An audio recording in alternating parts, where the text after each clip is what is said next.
आप जानते हैं कि आप खुदावन की फौज में सिपाही हैं और आपको दर हकीकत अपने दुश्मनों पर इख्तियार है। हम चाहते हैं आप इस इख्तियार को जानें और उसमें चलना शुरू कर दें। अगली पेशकश लुत्फ उठाइए रोजमर्रा की जिंदगी का में।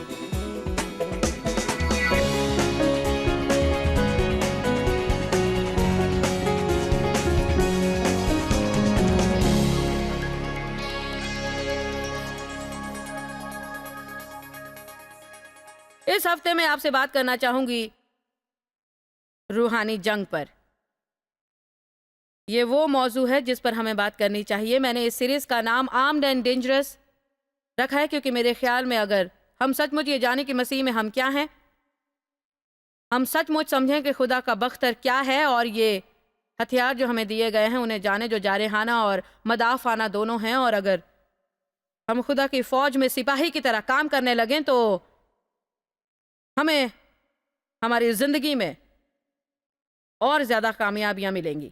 मेरे ख्याल में सबसे बड़ा मसला जिसका सामना हम आज करते हैं वो छोटी बात या सच कहें तो बहुत बड़ी बात है, और वो है मजहूलियत। सच कहूं तो बहुत से मसाइल जो आज हमारे मुल्क में हैं उनका सबब लोगों का सुस्तीपन है और उसे बरकरार नहीं रखना है जो किसी और ने हमारे लिए हासिल किया है बरसों पहले। बहुत से मर्द और औरतों ने बड़ी कीमत चुकाई है उस आज़ादी के लिए जो आज हमारे पास है, लेकिन सुस्ती की बिना पर हम इनसे बहुत कुछ खोते जा रहे हैं। हम बैठे बैठे कहते रहते हैं किसी को कुछ करना चाहिए बगैर ये समझे कि वो किसी जो है वो हमको होना चाहिए। हम कहते हैं उन्हें कुछ करना चाहिए, लेकिन वो ये नहीं सोचते कि वो उन्हें जो हैं वो हम हैं। हम चीज़ों की आरजू करते हैं, चाहते हैं हो जाएं, लेकिन अक्सर हम अपने हिस्से का काम नहीं करते। आपको बहुत मोहतात रहना चाहिए सुस्त और मजहूल रूह से, क्योंकि एक बहुत ही अहम चीज़ जो शैतान हमसे चाहता है वो ये कि बैठे बैठे कुछ पाना चाहें, लेकिन वो पाने के लिए हमें जो करना चाहिए उसे ना करें। आपको शैतान पर इख्तियार है, बस इस तरह समझ लें। वो आपके पैरों तले हैं। क्यों यीशु क्यों यीशु सरबराह हैं और उन्होंने कहा है मुझको उस पर पूरा इख्तियार है। जन्नत और इस जमीन के तमाम इख्तियारात मुझे दिए गए हैं। हम उसकी कौम हैं, इसलिए अगर शैतान यीशु के कदमों तले है तो वो जैसे हमारे कदमों तले है। लेकिन इससे काम नहीं होता है कि चर्च में आप उछल उछल कर चंद जंगो जदल के नगमे गाएं या कभी कभार शैतान पर चिल्लाएं जब उसके हालात सचमुच खराब हों। हमें ये सब बंद कर देना चाहिए। मैं इसे जो हूँ कहती हूँ यो ईसाइयत कहती हूँ। मैं नहीं समझती हमें कभी कभी वह इख्तियार जताने का तरीका अपनाना चाहिए। मेरे ख्याल में हमें हमेशा वह इख्तियार होना चाहिए। हमें जानना चाहिए कि हम कौन हैं। मैं हमेशा कहती हूँ, मैं अपने ऑफिस में जाकर नहीं कहती ठीक है मैं आ गई हूँ, मैं अपना इख्तियार लेती हूँ। जब मैं यहाँ आती हूँ तो हर किसी को यह पता होता है हमें खल्क किया गया बाइख्तियार रहने के लिए। अगर आप फिर से पैदाइश अव्वल देखें तो आप देखेंगे खुदावंद ने आदमी को उसकी तमाम दस्त कार्यों पर अफजलियत बख्शी है। इसलिए मैं आपको खुद के बारे में एक नया तसव्वुर देना चाहती हूं कि आप सर हैं, दुम नहीं, बुलंदी हैं, पस्ती नहीं, और जिस चीज पर भी आप हाथ रख देंगे वो तरक्की करेगी। आप फातेह से बढ़कर हैं, अजीम तरीन आप में रहता है। खुदा आपकी कुव्वत है, आपके जरिए जो है वो काम करवाता है। उसके जरिए आप अफवाज के गुजर सकते हैं और दीवारों को फलांग सकते हैं। अब ये इससे बिल्कुल मुख्तलिफ तस्वीर है। तो मैं उस वक्त तक उसको पाने की उम्मीद करता हूं।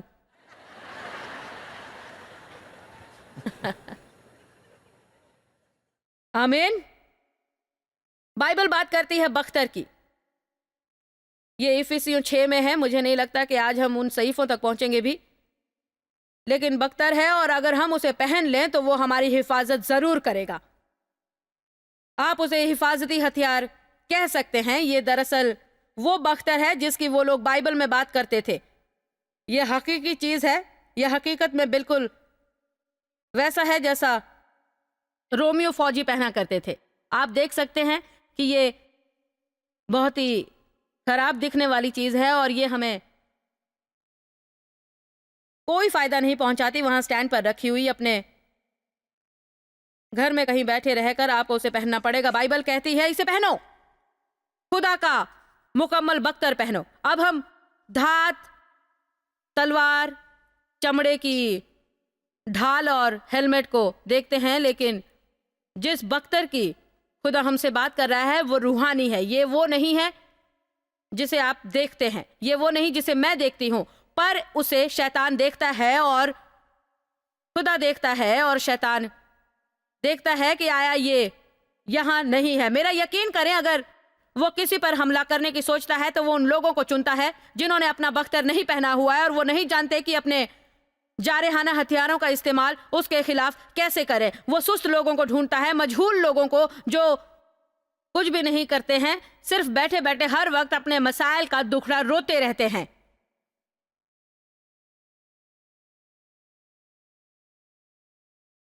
हम जंग में हैं,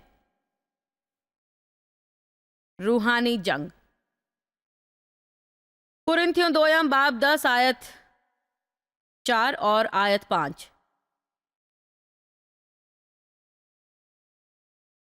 आप इस बारे में बहुत जानते होंगे और आप इस बारे में कुछ भी नहीं जानते होंगे। मैं चर्च में कई सालों तक थी, ये जानने के भी बहुत पहले कि शैतान हकीकत है। मेरे ख्याल में मैं समझती थी कि वो बस एक फर्जी किरदार है। उसके बारे में किसी ने भी मुझसे बात नहीं की। मैं जानती थी कि खुदा बहुत ताकतवर है, लेकिन किसी ने कभी मुझे नहीं बताया कि मैं भी हूं। मैं समझती थी कि जो भी सामने आए मुझे बर्दाश्त करना है। मैं नहीं जानती थी कि मैं शैतान का मुकाबला कर सकती हूं और शैतान पर लानत भेज सकती हूं। देखिए कुरिन्थियों 2:10-4, क्योंकि हमारी लड़ाई के हथियार जिस्मानी गोश्त और खून के हथियार नहीं हैं, बल्कि खुदा के नजदीक किलों को ढा देने के काबिल हैं। अगर वो गोश्त और खून के जिस्मानी हथियार नहीं तो वो रूहानी हथियार होंगे। जहन में रखिए कि आप रूहानी चीजों को अपनी कुदरती आंखों से देख नहीं सकते, क्योंकि वो रूह में काम करते हैं। चुनांचे हम तसव्वुरात और हर एक ऊंची चीज जो खुदा की पहचान के बरखिलाफ सर उठाए हुए है ढा देते हैं और हर एक ख्याल को कैद करके मसीह का फर्माबरदार बना देते हैं। अक्सर जब मैं दिमाग का दर्स देती हूँ तो मैं इन सहीफों का हवाला देना पसंद करती हूँ, क्योंकि दिमाग हकीकत में मैदान जंग है जहाँ शैतान हमारे जो दिमाग में है जंग करता है। हाँ, वो हमारे हालात के खिलाफ आता है और दूसरी चीज़ है जो वो करता है, लेकिन अगर वो हमसे झूठ कहे और हमें उस झूठ पर यकीन दिला दे तो हम एक पुरफरेब जिंदगी जीते हैं। फरेब का मतलब है कि आप झूठ पर यकीन रखते हैं, लेकिन उसकी दिलचस्प बात यह है कि अगर आप उस पर यकीन करते हैं तो वो आपके लिए हकीकत बन जाती है। क्या यह हैरत अंगेज नहीं? आपको नहीं लगता? हालांकि ईसाई होने के सबब आप मसीह में खुदा के रास्तबाज हैं। खून यीशु के जरिए ज्यादातर लोग खुद के बारे में बुरा महसूस करते हैं क्योंकि शैतान ने उनसे झूठ कहा है और वो अपने महसूसात के हिसाब से जीते हैं और कलाम इलाही की बजाय अपने मादी ख्यालात के हिसाब से चलते हैं। मुझे आपसे कुछ कहने दें। मुझे इसकी परवाह नहीं कि मुझे ये किताब साल में लाख बार उठानी पड़े। मैं महसूस करती हूँ कि लोगों को यह बताना निहायत जरूरी है कि आपको कलाम इलाही पर ज्यादा ईमान रखना है बनिस्बत उसके कि आप क्या महसूस करते हैं या क्या सोचते हैं या आपको क्या लगता है। हम या तो कलाम के शख्स बन सकते हैं या जज्बाती शख्स या तो फिर जहनी शख्स, लेकिन मैं उस हिसाब से नहीं जी सकती जो मैं चाहती हूं, सोचूं, महसूस करूं और साथ ही कलाम इलाही के मुताबिक जीऊं। महसूसात लोगों को खुदा की मर्जी से दूर करते हैं। जज्बात के हिसाब से चलना जिंदगियां बर्बाद कर रहा है। मैं महसूस करता हूं, मुझे लगता है, मैं महसूस करता हूं, मुझे लगता है। मैं आपसे ये नहीं कह सकती कि आप अपने महसूसात को छोड़ दें, आप महसूस करेंगे ही। आप सही तौर पर नहीं जानते कि कब वो उभरेंगे, आप नहीं जानते वो अच्छे हैं या बुरे हैं। वो एक लम्हे में बदल सकते हैं। पीर की रात आप महसूस करेंगे कि वादा करें और मंगल की रात आने तक आप महसूस करेंगे कि आपको उससे कुछ लेना देना नहीं। आप महसूस करते हैं कि उसे खरीदें, लेकिन आप उसकी कीमत अदा करना महसूस नहीं करते। चलिए भी,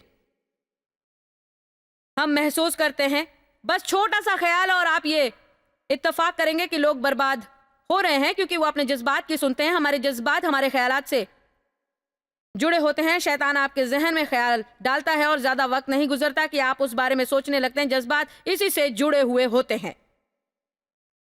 आप बैठकर वो सोच सकते हैं जो किसी ने आपके साथ किया वो तकलीफ दे और गैर वाजिब हो सकता है, और ज्यादा वक्त नहीं गुजरेगा कि आप गुस्सा महसूस करने लगते हैं, यहां तक कि आपने इसे शायद हजारों बार सुना हो। मुझे आपसे ये दोबारा कहना है कि आपको बड़ी तनदेही से अपने दिल की हिफाजत करनी है। सिपाही चीजों की हिफाजत करते हैं, इसका मतलब यह कि आपको ख्याल रखना है।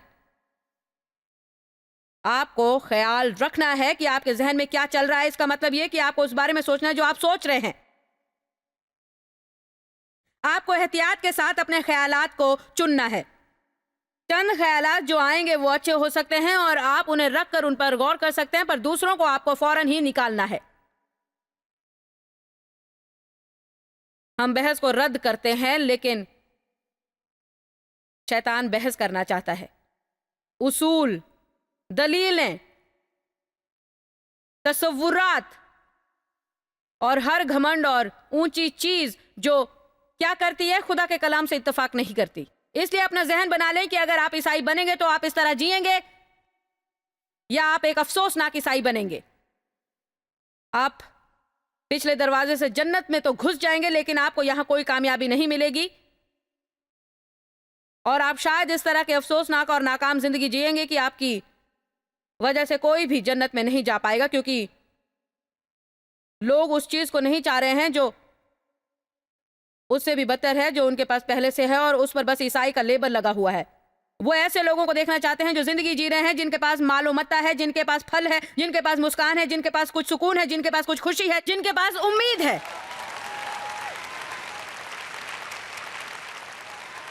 एक बात कहने दीजिए, अगर हम ऐसा सोचते हैं कि एक ही तरीका है ये सब पाने का, ये कि कोई मसाइल ना हो, तो हकीकत में हम धोखे में हैं, क्योंकि खुदा ने हमें रूल खुद की शानदार और लाजवाब कुव्वत नहीं दी कि हम बेफिक्री से जिए। हमारे पास खुद की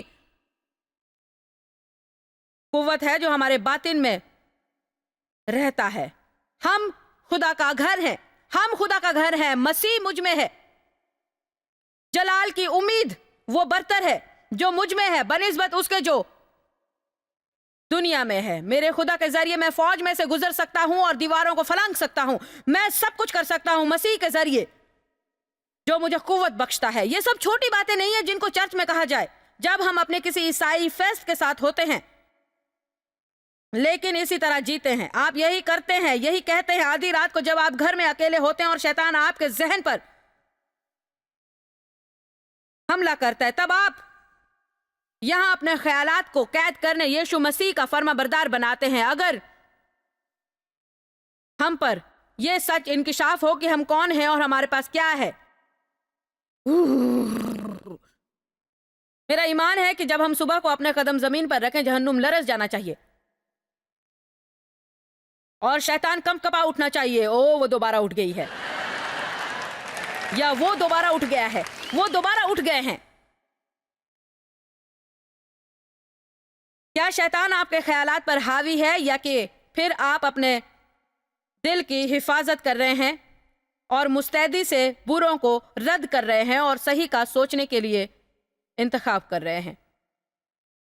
हमारे हथियार गोश्त और खून के हथियार नहीं हैं, वो रूहानी है। शैतान रूह है, हम रूहानी जंग लड़ रहे हैं और हमें उसके साथ रूह में लड़ना है। क्या आप फौजी की तरह महसूस और अमल कर पा रहे हैं? क्या आप ये समझ रहे हैं कि फौजी होने के नाते आप हर किसी की तरह अमल नहीं कर सकते? मेरे शौहर 3 सालों तक आर्मी में थे और इन 3 सालों तक जब वो आर्मी में थे तो उन्हें बिल्कुल मुख्तलिफ किस्म की जिंदगी जीनी पड़ी। उन्हें अलग किस्म के कपड़े पहनने पड़े, उन्हें उसूल व क़वानीन मुख्तलिफ थे। वो फौजी की तरह रहते थे। तिमुथियुस 2 में बाइबल हमें कहती है, कोई सिपाही जब वो लड़ाई को जाता है तो अपने आप को दुनियावी मुआमलों में नहीं फंसाता है। तो क्या आज मैं आपसे ये पूछूं, क्या आप उन दुनियावी मुआमलों में फंसे हुए हैं जिनमें आपको नहीं फंसना चाहिए था? क्या आप पैसा कमाने में बहुत ही ज्यादा मसरूफ रहा करते हैं? खुदा को ढूंढो, चीजें तुम्हें ढूंढेंगी। क्या आप बहुत मसरूफ हैं कामयाबी की सीढ़ी चढ़ने में, और जब आप सीढ़ी के एकदम ऊपर पहुंच जाएं तो आपको पता चले कि सीढ़ी गलत इमारत पर टिकी हुई थी?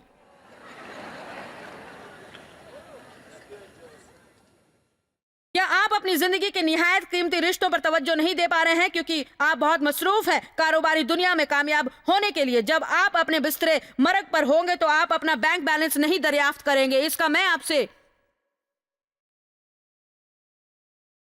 आज यहां पर वादा कर सकती हूं। आप उस वक्त अपने दोस्तों को चाहेंगे? क्या तनाव से आप खुद को मार रहे हैं क्योंकि आप एक के बाद एक के बाद एक के बाद एक चीजें पाना चाहते हैं? क्या दुआ के लिए आप बहुत मसरूफ हैं? क्या खुदा के इताअत के लिए भी आप बहुत मसरूफ हैं? क्या एक दूसरे से नेकी करने के लिए भी आप बहुत मसरूफ हैं? क्या आप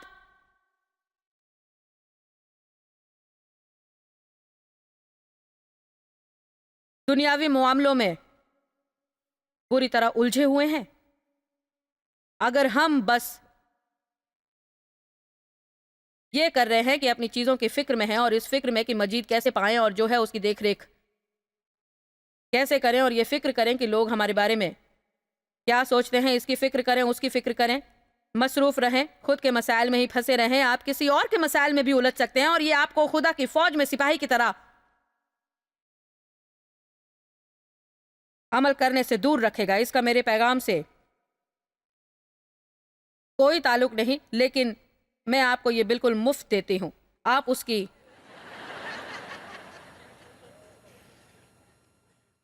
मदद नहीं कर सकते जो मदद नहीं चाहता है।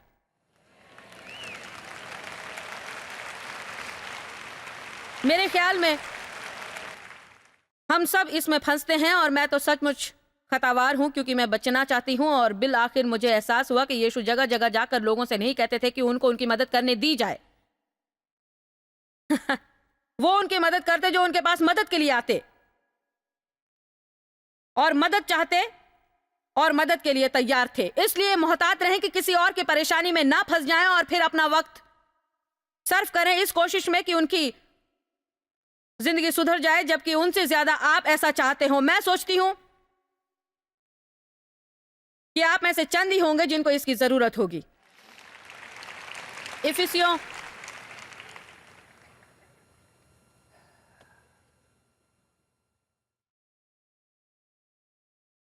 6:11 देखिए। आइए 1 मिनट के लिए इसे देखते हैं। आज हम पूरे इफिसियों का मुताला नहीं करेंगे, लेकिन मैं इससे आपको कुछ दिखाना चाहती हूं क्योंकि इफिसियों 6 में बाइबल बहुत सी जगहों पर बख्तर का जिक्र है करती है। हमें इसे पहनना चाहिए। आयत 11 में है, खुदा के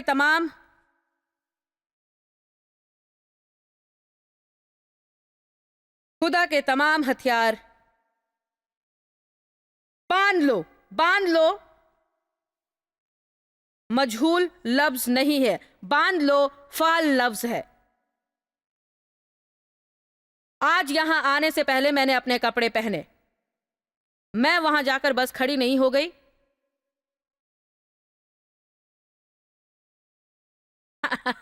और ये सब खुद ब खुद मुझ पर आ गए।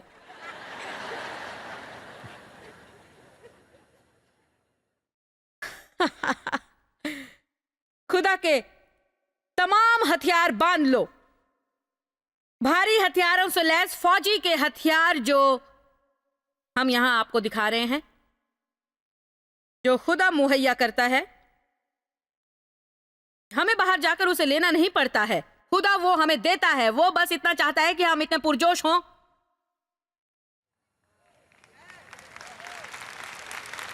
कि इसे पहने। वो आपको रास्तबाजी देता है, वो आपको सच्चाई देता है, वो आपको सुकून देता है, वो आपको निजात बख्शता है, आपको खुदा का कलाम देता है। आपको बस इसे पहनना है। ओ लेकिन नहीं, काश मुझे कामयाबी मिल जाती। काश कि शैतान मुझे अकेला छोड़ देता। काश मेरी जिंदगी की शुरुआत इतनी बुरी ना हुई होती। सिर्फ ख्वाहिश से कुछ नहीं होगा। आपको अमल करना है, आपको अमल करने की जरूरत है। आपको चंद चीजों से निजात पानी होगी और खुदा के बरमुजीद बंदे की तरह डटे रहना है। जो समझते हैं वो खुदा की कुव्वत से भरे हुए हैं और आपको ये कहना चाहिए कि मैं इससे हार मानने वाला नहीं हूँ। वो सब हासिल करूंगा जो मुझे देने के लिए यीशु ने कुर्बानी दी। ये सिर्फ कोई हल्ला गुल्ला और किसी चीज को झट से बढ़ाने वाला इजलास नहीं है। मैं आप में जोश भरना चाहती हूँ, लेकिन घर जाने के बाद भी आपको याद जोश बरकरार रहना चाहिए। आपको बहुत बड़ा काम करना है।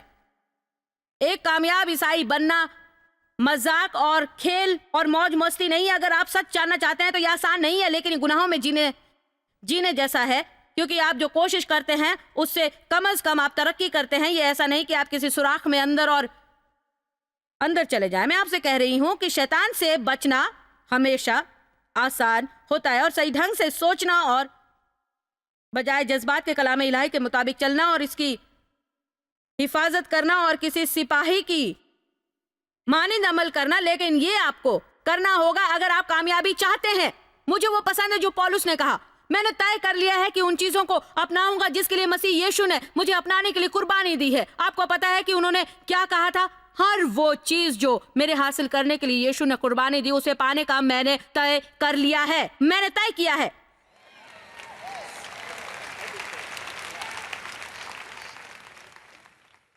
कल मैं अपने ऑफिस में मुलाजिमों के लिए चैपल कर रही थी और मैंने उन्हें बताया कि ये मुझे हमेशा हैरान कर देता है। किसी वजह से मैं इस बारे में सोचना पसंद करती हूँ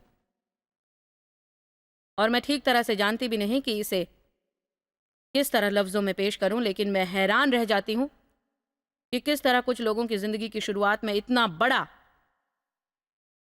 मसला दरपेश होता है, लेकिन फिर भी वो इतने कामयाब व कामरान होते हैं और वो अपनी ज़िंदगी दूसरे लोगों की मदद में गुजारते हैं और वो उनके दर्द को राहत में बदल देते हैं। वो शिकवा और शिकायत नहीं करते, वो बस खुदा के साथ काम करते रहते हैं। फिर दूसरे लोग भी हैं जो कभी कुछ नहीं करते, वो कभी कुछ नहीं करते लेकिन बड़बड़ाते हैं,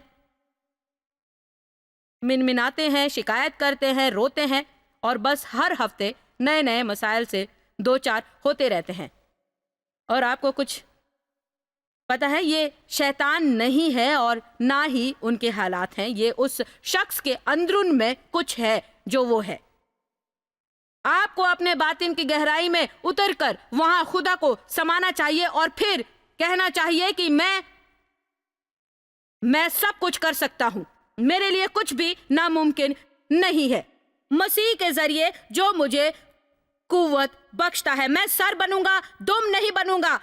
मैं महसूसात के सहारे नहीं जीऊंगा, मैं नाकाम नहीं होऊंगा, मैं अपनी जिंदगी का लुत्फ उठाना सीखूंगा, मैं एक पुरसुकून जिंदगी का लुत्फ उठाऊंगा, मैं कामयाबी हासिल करूंगा, मैं तमाम उम्र कर्जों में डूबा नहीं रहूंगा, मैं तमाम उम्र बीमार नहीं रहूंगा कि मुझ में जरा भी कुव्वत ना हो और अच्छा महसूस ना करूं। मैं इस तरह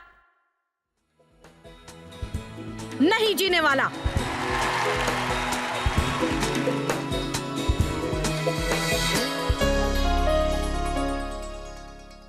सबसे पहले मैं ये उम्मीद करती हूँ कि आज के पैगाम से आपने लुत्फ उठाया, और दूसरे ये कि मैं उम्मीद करती हूँ कि आपके लिए मेरा इस तरह का लिबास पहनना आपको पसंद आएगा। ये मेरा आम लिबास नहीं है, लेकिन मैंने ये फैसला किया कि अगर मैं इसे पहनूंगी तो मैं इसमें थोड़ी बहुत चमक दमक डालूंगी। तो मैं चाहती हूँ कि आप वहां देखें जहां मेरी तमाम चीज़ें हैं जो मुझे पसंद हैं, और थोड़ा बहुत ये मेरी शर्ट पर होगा। दरअसल मैंने ये किया ताकि आपसे थोड़ा मजाक हो जाए, लेकिन साथ में आप पर असर डालने के लिए कि आप खुदा की फौज में सिपाही हैं। बाइबल कहती है कि आपके पास इख्तियार है और आपको शैतान को अपने ऊपर सवार नहीं होने देना है। वो फरेबी, और फरेब का मतलब है झूठ पर यकीन करें, लेकिन हालांकि ये झूठ है। अगर आप इस पर यकीन करेंगे तो ये आपके लिए सच बन जाएगा। आज हम चंद वसाइल पेश कर रहे हैं जिसकी मैं समझती हूँ आपको ज़रूरत है, और मैं ये तकरीबन कहना चाहूँगी कि आपके पास ये होना चाहिए, क्योंकि मेरे ख्याल में बहुत से लोग शैतान अपने ऊपर सवार कर लेते हैं क्योंकि वो उस इख्तियार के बारे में नहीं जानते जो उनके पास है। इसलिए हम पेश कर रहे हैं 4 CDs, burn one, armed and dangerous, और मेरी किताब the word, the name, the blood, और एक मुफ्त तोहफा डच शीट्स की किताब जो मैं समझती हूँ बहुत ही असरदार है। मैंने ये किताब पढ़ी है, अथॉरिटी इन प्रेयर। हम सचमुच चाहते हैं कि आप ये जानें कि आप कौन हैं और आपके पास इख्तियार व इख्तिदार है, और आपको दुश्मन को जीतने नहीं देना है। आप हर जंग जीत सकते हैं अगर आप मेरे साथ बने रहेंगे। तो मेरे पास कुछ है जिसके बारे में मैं प्रोग्राम के आखिर में आपको बताऊंगी। अगर आप जॉयस मायर मिनिस्ट्रीज के पार्टनर हैं तो मैं आपका बहुत बहुत शुक्रिया अदा करना चाहती हूँ। इसका सचमुच बहुत मतलब है, ना सिर्फ हमारे लिए बल्कि दुनिया भर के दुखी लोगों के लिए भी। अगर आप अब तक हमारे पार्टनर नहीं हैं तो हम सचमुच चाहेंगे कि आप बनने के लिए गौर करें, ताकि दुनिया भर में हो रही नाइंसाफी की जंग को हम लड़ सकें। ऐसे बहुत से लोग हैं जिनके साथ गलत सलूक किया जाता है और हमें इसे रोकना है और उसे देखकर कहना है, ओ ये बड़े शर्म की बात है, या किसी को इस बारे में कुछ करना चाहिए। वो किसी हम है जिसे कुछ करना चाहिए। हमारे पास इख्तियार व इख्तिदार है शैतान के कामों को रद्द करने का, और अब वक्त आ गया है कि हम मिलकर एक फौज की तरह इस जंग को लड़ें और उस वक्त तक लड़ते रहें जब तक जीत ना जाएं। तो क्या आप बराए करम हमारे साथ पार्टनरशिप के तरीके से शरीक होंगे? आप पर खुदा की रहमत हो और शुक्रिया। जॉय स्माइल मिनिस्ट्री आपकी उम्मीदों से ज्यादा है। आपके लिए आप सबका यहाँ आने के लिए शुक्रिया, और शुक्रिया उन दोस्तों और वालिदैन का जिन्होंने इसे दुनिया भर में फैलाया। हम सब भूखे को खाना खिलाते हैं, गरीब को कपड़ा देते हैं और इस तरह मुल्क की खिदमत करते हैं। आप joysmire.org पर विजिट करें और अपनी इब्तिदाई इबादत हमारे साथ बांटें। देखिए जॉयस के अजीम बयान और हमारे साथ शामिल हो जाइए यीशु की मोहब्बत भरी दुनिया में।